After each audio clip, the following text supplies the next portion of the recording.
मुझको बुलाए रे मुसाफिर मेरे उत्तराखंड में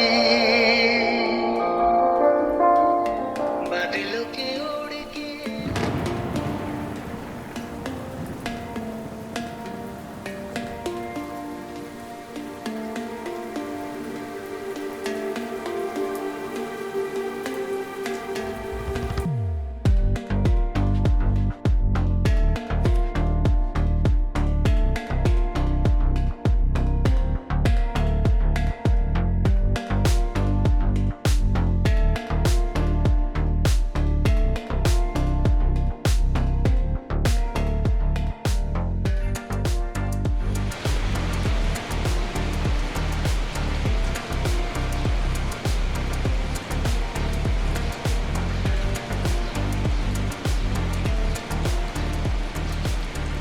सांझ की बारिश और पहाड़ों में बसा एक नगर जोशीमठ।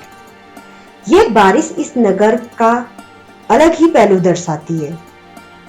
ऐसे मौसम में इस पहाड़ी नगर जोशीमठ की सुंदरता को देख अनेक कवियों ने कविताएं लिखी होंगी। ऋतुओं की अनोखी छटा को देखकर ही पुराणों में इसे ऋतंबरा नगरी कहा गया होगा। उच्च हिमालयी चोटियों से घिरे इस नगर को तमिल शास्त्रों में दिव्य देशम कहा गया है। तमिल लेखों के अनुसार जब इन ऊंची हिमालयी चोटियों से मेघ टकराते हैं तो उसकी गर्जना को सुन यहाँ के जंगलों के मोर मंत्रमुग्ध होकर नाचने लगते हैं।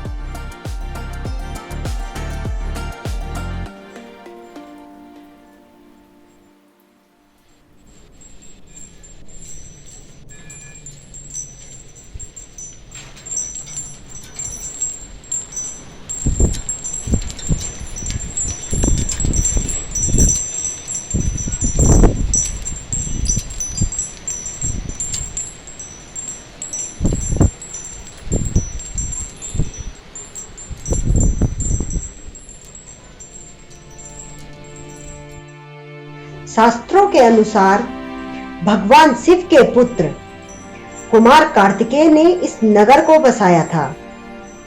कहते हैं इस नगर की सुंदरता और भव्यता स्वर्ग से अधिक थी। इसकी सुंदरता को देख देवराज इंद्र भी व्याकुल हो उठे थे।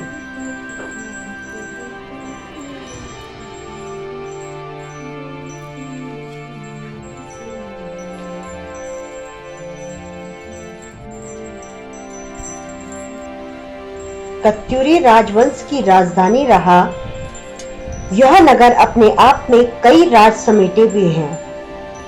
किन अज्ञात परिस्थितियों में कत्यूरी राजाओं को अपनी राजधानी लोहाघाट स्थानांतरित करनी पड़ी होगी।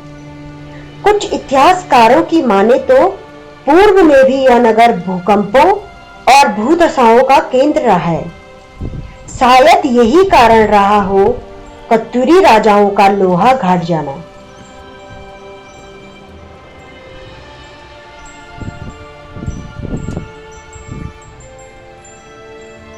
यह नगर आदि जगत गुरु शंकराचार्य की तपस्थली होने के कारण विश्व विख्यात है। यहीं पर कल्प वृक्ष के नीचे आदि जगत गुरु शंकराचार्य जी को ज्ञान की दिव्य ज्योति प्राप्त हुई थी। भगवान नरसिंह आदि गुरु शंकराचार्य जी के आराध्य देव थे।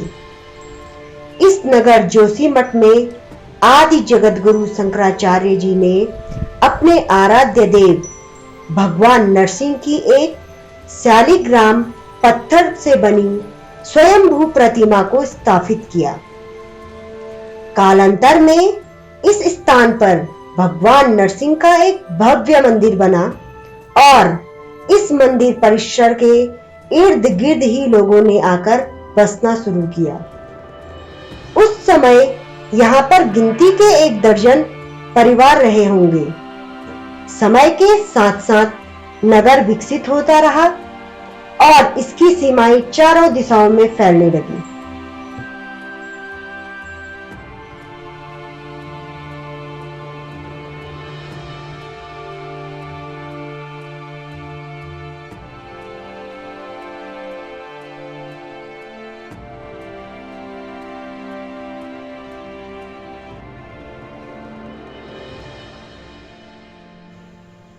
शरद ऋतु में नववर्ष के आगमन पर इस नगर में जो भूस्खलन हुआ और जो परिस्थितियां उत्पन्न हुई, उसे देखकर तो लगता है कि भगवान नारायण के इस दिव्य देशम पर किसी दानव की कुदृष्टि लग गई हो, या फिर हो सकता है कि हम नगरवासियों ने ही इस पावन भूमि पर अत्यधिक दबाव डाल दिया है।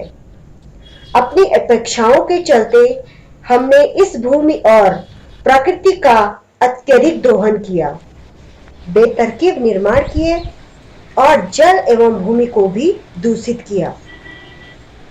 आधुनिकता के घमंड में चूर हम मानवों ने इतिहास की तरफ कभी झांका ही नहीं, इतिहास से कोई सीख ही नहीं ली, कभी इतिहास को नहीं कुरेदा कि क्यों कत्यूरी राजवंश के शक्तिशाली राजाओं ने इस भव्य नगर को छोड़कर लोहाघाट जाना पड़ा। कभी जानना ही नहीं चाहा कि आखिर क्यों और कहां विलुप्त हुआ वह भव्य एवं अलौकिक नगर।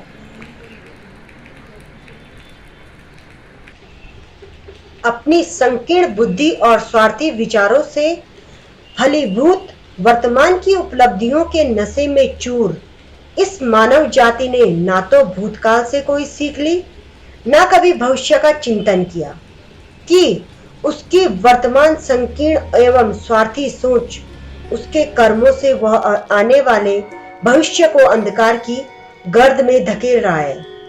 जिस भूमि को उसके पूर्वजों ने खून पसीने से सींचकर भविष्य में आने वाली पीढ़ियों के उज्जवल भविष्य की नींव रखी, कुछ स्वार्थी एवं दंभी लोगों ने अपने अहंकार में चूर होकर अपने स्वार्थों को सिंचित करते हुए अपने कुकर्मों से आने वाली पीढ़ी के उज्जवल भविष्य की कामना पर अंकुश लगा दिया है।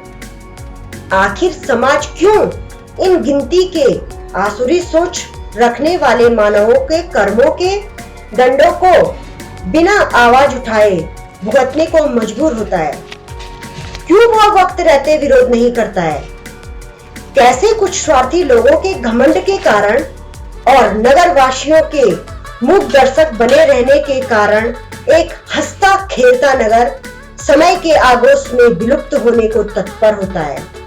यह मानव के लिए एक चिंतनीय विषय है।